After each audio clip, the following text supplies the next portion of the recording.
নিশ্চয়কৈ যোৱা 16 ডিচেম্বৰৰ পৰা সদ অসম অপাধিকৃত পৰা বঞ্চিত শিক্ষক কৰ্মচাৰী সন্থাৰ উদ্যোগত মহানগৰীৰ স্বচ্ছল ধৰ্ণাস্থলীত তেওঁলোকৰ বিভিন্ন সমস্যা সমাধানৰ বাবে আমাৰ অনশন কাৰ্যসূচী তেওঁলোকে পালন কৰিছিল। আৰু মই সামগ্ৰিকভাৱে দৃশ্যসমূহ দেখুৱাইছোঁ নিউজ 18 অসম নিউজৰ দৰ্শকসকলক যে যোৱা 16 ডিচেম্বৰৰ পৰা সদ অসম অপাধিকৃত শিক্ষক কৰ্মচাৰী সন্থাৰ আহ্বানত 2017-18 চনৰ শিক্ষানুষ্ঠানৰ প্ৰাদেশিকীকৰণৰ পৰা আইন পূৰ্ণাংগ সংশোধন কৰি অবৈধ অপ্ৰাদেশিকৃত শিক্ষানুষ্ঠানসমূহ আৰু 2013 আৰু 13 পৰা 2021 চনত বঞ্চিত শিক্ষক কৰ্মচাৰীসকলৰ পদ প্ৰাদেশিকৰণৰ দাবীত তেওঁলোকে আমৰণ অনশন কাৰ্যসূচী এনেদৰে পালন কৰিছিল। আৰু আমৰণ অনশন কাৰ্যসূচীত আজি তৃতীয়টো দিন, আৰু তৃতীয় দিন তেওঁলোকৰ যি আমৰণ অনশন কাৰ্যসূচী সেই কাৰ্যসূচী তেওঁলোকে ভংগ কৰিছে। মোৰ লগত শিক্ষক প্ৰতিবাদী শিক্ষকসকল আছে, তেওঁলোকৰ পৰা কিছু কথা জানিবলৈ বিচাৰিম আমি। পোনে পোনে মই আপোনাৰ কাষলৈ আহিছোঁ। আজি আপোনালোকৰ আমৰণ অনশন কাৰ্যসূচী তৃতীয়টো দিন, আৰু ইতিমধ্যে আপোনালোকে আমৰণ অনশন কাৰ্যসূচী ভংগ কৰিছে। আচলতে আমৰণ অনশন কাৰ্যসূচী তৃতীয় দিন আপোনালোকে ভংগ কৰিলে কি কাৰণ আছিল বা কেনেকুৱা ধৰণৰ কাৰণ?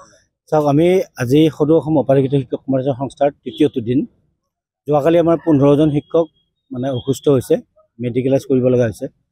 তাৰে 5জন এতিয়াও অহা নাই। তাৰপিছত আমাৰ যিমানখিনি শিক্ষক কৰ্মচাৰী 16 তাৰিখৰ পৰা ইয়াত আছে একেলগে, গোটেই শিক্ষকখিনি যথেষ্ট বয়োবৃদ্ধ শিক্ষক, 50ৰ ঊৰ্ধৰ, এই শিক্ষকখিনি গোটেইখিনি শিক্ষক অসুস্থ হৈ গৈছে। ইফালে ইয়াতে এই পৰিৱেশটো ইমান অস্বাস্থ্যকৰ পৰিৱেশ, ইয়াৰ লেট্ৰিন বাথৰুম একদম সাংঘাতিক ধৰণৰ, য'ত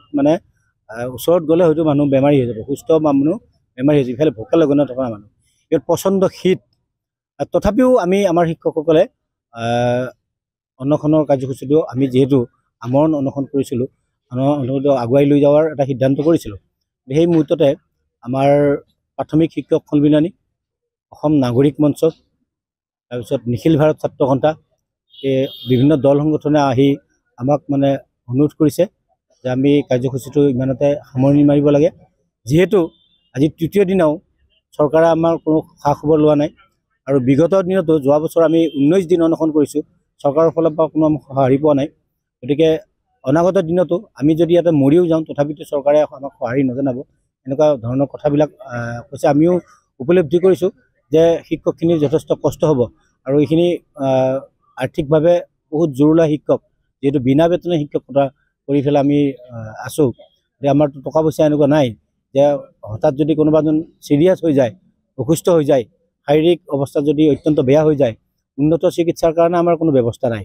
গতিকে ব্যৱস্থা নাই যেতিয়া আমি বহুত কথা চিন্তা কৰি কাৰ্যসূচীটো ইমানতে সামৰণি মাৰিছোঁ যদিও, অনশন ভংগ কৰিছোঁ যদিও, আমি চৰকাৰলৈ আহ্বান জনাইছোঁ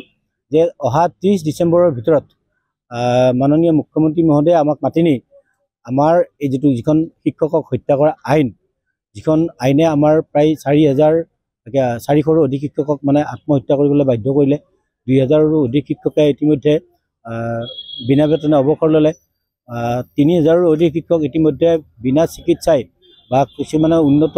চিকিৎসাৰ অভাৱত মৃত্যুবৰণ কৰিবলগীয়া হ'ল।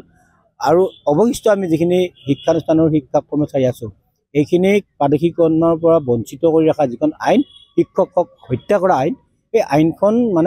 পূৰ্ণাংগ সংশোধন কৰি আমাক প্ৰাদেশিকৰণৰ কাৰ্যকৰী ব্যৱস্থা কৰিবৰ কাৰণে আমি ইয়াৰ পৰাই আমি আহ্বান। আপোনালোকে মুখ্যমন্ত্ৰীৰ লগত এনেকুৱা ধৰণৰ আলোচনাত বহিছিল, আৰু তেওঁৰ 2022 চনৰ 20 অক্টোবৰৰ দিনাখনে এনেকুৱাকৈ আমি এটা আন্দোলনৰ, তেতিয়া প্ৰধানমন্ত্ৰী অহাৰ কথা আছিল, আমি কাৰ্যসূচী এটা লৈছিলোঁ। আৰু কাৰ্যসূচীটো নল'বৰ কাৰণে তেতিয়াৰ ডিজিপি মহোদয়ে আমাৰ লগত যোগাযোগ কৰি মাননীয় মুখ্যমন্ত্ৰী মহোদয়ৰ লগত আমাক বৈঠকখন কৰাই দিছিল। মাননীয় মুখ্যমন্ত্ৰী মহোদয়েও ইচ্ছা প্ৰকাশ কৰিছিল আমাৰ লগত আলোচনা কৰিবৰ কাৰণে। আলোচনাটো বৰ ধুনীয়া হৈছিল। আলোচনাত তেখেতে আমাৰ গোটেই দাবীখিনি মানি লৈছিল। এই আইনখনৰ যি ধাৰা উপাধাৰা, যিমানখিনি ধাৰা উপাধাৰা সংশোধন কৰিব লাগে কৰি হ'লেও আমাক প্ৰাদেশিকৰণ কৰিম বুলি আমাক তেখেতে আশ্বাস প্ৰতিশ্ৰুতি দিছিল। কৰি তেখেতে কৈছিল যে আপোনালোকক ক'ত ৰিলেক্সেশ্যন লাগে এটা ড্ৰাফ্ট বনাই দিব। আমি ড্ৰাফ্টটো 15 দিনৰ ভিতৰত বনাই দিলোঁ। বনাই দি উঠাৰ পিছত তেখেতে কৈছিল যে আপোনালোকক পুনৰ আকৌ আমি মাতি এই বিষয়ত এটা বিস্তাৰিত আলোচনা কৰি এটা চূড়ান্ত সিদ্ধান্ত কৰিম। কিন্তু তেখেত আজি 2 বছৰ আমাৰ পৰা পলাই ফুৰি আছে, দূৰত আছে, এই গোটেই বিষয়বস্তুৰ পৰা নিৰ্দিষ্ট দূৰত অৱস্থান কৰি আছে। আমি যেতিয়াই তেখেতক আলোচনাৰ কাৰণে আবেদন কৰোঁ, তেখেতে আমাক অনুমতি নিদি শিক্ষা বিভাগৰ মন্ত্ৰীজনক আমাৰ লগত আলোচনা কৰিবলৈ দিয়ে। আৰু তেখেত হ'ল এজন ভাৱৰীয়াৰ ভাওনা, তেখেতে সদায় শূন্যৰ পৰা আৰম্ভ কৰি শূন্যত শেষ কৰা আলোচনা আমি তাৰ পৰা কোনো সিদ্ধান্ত নাপাওঁ তেওঁ কোনো ডিচিশ্যনে ল'ব নোৱাৰে সিদ্ধান্তই ল'ব নোৱাৰে এইবাৰো আমাৰ 14 ডিচেম্বৰত আমাক এই কাৰ্যসূচীৰ আগত মাতি নিছিল মাতি নি আমাৰ লগত আলোচনা কৰি আলোচনা প্ৰথমতে ভালে লাগিল চববিলাক হ'বই কিন্তু এতিয়া তেওঁ সিদ্ধান্ত ল'ব নোৱাৰে যিহেতুকে আজি আপোনালোকে আমাৰ অনশন কাৰ্যসূচী সামূহিকভাৱে স্থগিত ৰাখিলে আগন্তুক পৰিকল্পনা আপোনালোকৰ কেনেকুৱা তাকে কৈছোঁ এতিয়া আমি তেখেতৰ লগত নহয় আমাৰ আলোচনাটো মুখ্যমন্ত্ৰীৰ লগত হ'ব লাগিব তেতিয়া আমি এটা মানে কাৰ্যকৰী এটা সিদ্ধান্ত পাম বুলি আমি ভাবি লৈছোঁ এইটো আমাৰ প্ৰথম দাবী আৰু এইটো 30 তাৰিখৰ ভিতৰত হ'ব লাগিব যদি নহয় তেতিয়াহ'লে আপোনালোকক ইতিমধ্যে প্ৰচাৰ মাধ্যমত আমি জনাইছিলোঁ যে আমি সামূহিকভাৱে এটা অভিঘাত কাৰ্যসূচী ল'ম এই গুৰুসকলে মানে লগ লাগি এটা মাংগলিক পৰিৱেশত আমি মানে যিজন ব্যক্তিৰ দ্বাৰা কাৰণে আমাৰ এই 20,000 শিক্ষক কৰ্মচাৰীৰ পৰিয়াল আমাৰ ল'ৰা ছোৱালীবিলাকৰ ভৱিষ্যত ধ্বংস হৈছে সেইজন ব্যক্তিক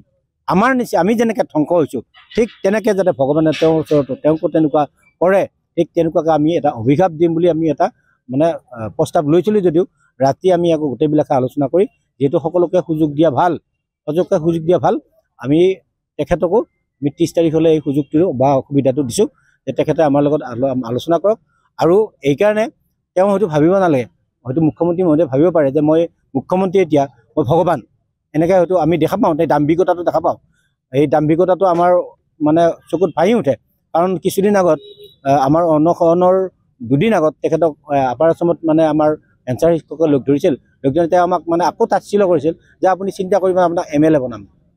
গতিকে MLAটো এটা মানে সৰ্বোচ্চ পদ তেওঁলোকৰ কাৰণে মন্ত্ৰীটো সৰ্বোচ্চ পদ এইটো বুলি ভাবে তেওঁলোকে এই শিক্ষকতাটোক তাৰমানে এটা মানে সাধাৰণ মানে কাম বুলি ভাবে কথাটো তেওঁৰ আচলতে এইটো ভুল এই শিক্ষকসকলে অতি কষ্ট কৰি ল'ৰা ছোৱালীবিলাকক পাঠদান কৰি আছে আৰু মই এই আপোনালোকৰ মিডিয়াৰ মাধ্যমেদি মই তেখেতক আহ্বান জনাম যাতে আৰু অনাগত ভৱিষ্যতত মানে কোনো কাৰণত যাতে এই দুৰ্ভগীয়া শিক্ষকসকলক লৈ ভেঞ্চাৰ শিক্ষকক লৈ যাতে তুলুঙা আৰু মন্তব্য নকৰে এই কথাটো ক'লোঁ মই প্ৰত্যাহ্বান জনাম তেখেতে যদি অন্ততঃ এমাহ ঘৰৰ পৰা দূৰত থাকি মানে কোনো একো নকৰি আমাৰ ঘৰত থাকি স্কুলত পাঠদান কৰি দেখুৱাওক এসপ্তাহ তেখেতে সৰু ল'ৰা ছোৱালীৰ লগত মানে ক্লাছ কৰি দেখুৱাওক যদি পাৰে আমি চেলেঞ্জ কৰিছোঁ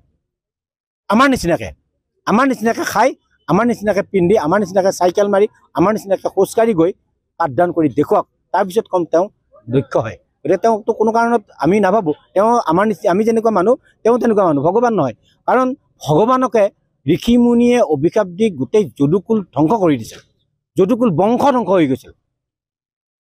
ভগৱানৰ বংশই ধ্বংস হৈ গৈছিল ঋষি মুনিৰ অভিশাপত আৰু এইখন দেশ ভাৰত এখন মানে ভাৰতীয় সংস্কৃতিত যথেষ্ট বিশ্বাস থকা মানে ঈশ্বৰত বিশ্বাস থকা দেৱ দেৱীত বিশ্বাস থকা এখন দেশ আমি ভগৱানক বিশ্বাস কৰোঁ গতিকে এই গুৰুসকল আমি জানো শাস্ত্ৰত লিখা আছে গুৰু ব্ৰহ্মা গুৰু বিষ্ণু গুৰুদেৱ মহেশ্বৰ গুৰুদেৱ পৰম ব্ৰহ্ম তস্মৈ শ্ৰী গুৰুবেই নমঃ যদি মুখ্যমন্ত্ৰীয়ে নাজানে তথাপিতো কৈছোঁ তেখেতেও কয় ভাৰতীয় সংস্কৃতিৰ কথা কয় ভাৰতীয় সংস্কৃতিত এই বস্তুটো আছে শিক্ষাগুৰুসকলক আজিৰ তাৰিখত সমাজত যথেষ্ট মানে উচ্চ স্থান দিয়ে সন্মান কৰে গতিকে তেখেতেও এই সন্মানটো অটুট ৰাখিব জানো তেখেতৰ এই তুচ্ছ তাচ্ছিল্যৰ কাৰণে এতিয়া সমাজত এতিয়া ছাত্ৰই শিক্ষকক হত্যা কৰা ছাত্ৰই শিক্ষকক মানে অপমান কৰাৰ নিচিনা পৰিৱেশবিলাক সৃষ্টি হৈছে ইয়াৰ মহানায়কজন আমাৰ মাননীয় মুখ্যমন্ত্ৰী মহোদয় কাৰণ তেওঁ এই শিক্ষকবিলাকক মাতি নি আনুষ্ঠানিকভাৱে বহুতবাৰ তুচ্ছ তাচ্ছিল্য সামাজিক মাধ্যমত অপমান কৰিছে গতিকে এনেকুৱা কামবিলাক নকৰিবৰ কাৰণে কৈছোঁ তেখেত যিমানে দক্ষ মন্ত্ৰী হওক তেখেত কিন্তু শিক্ষক নহয় আমিয়ে শিক্ষক তেখেত মুখ্যমন্ত্ৰী আৰু আমি শিক্ষক গতিকে আমি আহ্বান কৰিম যে তেনেকুৱা নকৰিব 30 ডিচেম্বৰৰ ভিতৰত আমাৰ এই সমস্যাটো সমাধানৰ এটা মানে তেখেত চিন্তা কৰক নহ'লে অনাগত দিনত আমাৰ অভিশাপে এই শিক্ষকসকলৰ অভিশাপে তেওঁৰতো নিজৰ জীৱনটো বেলেগ কথা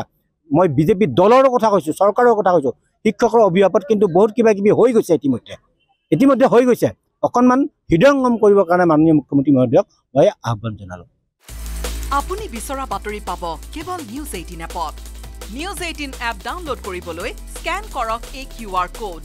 গুগল প্লে ষ্টৰতো পাব এই নিউজ 18 এপ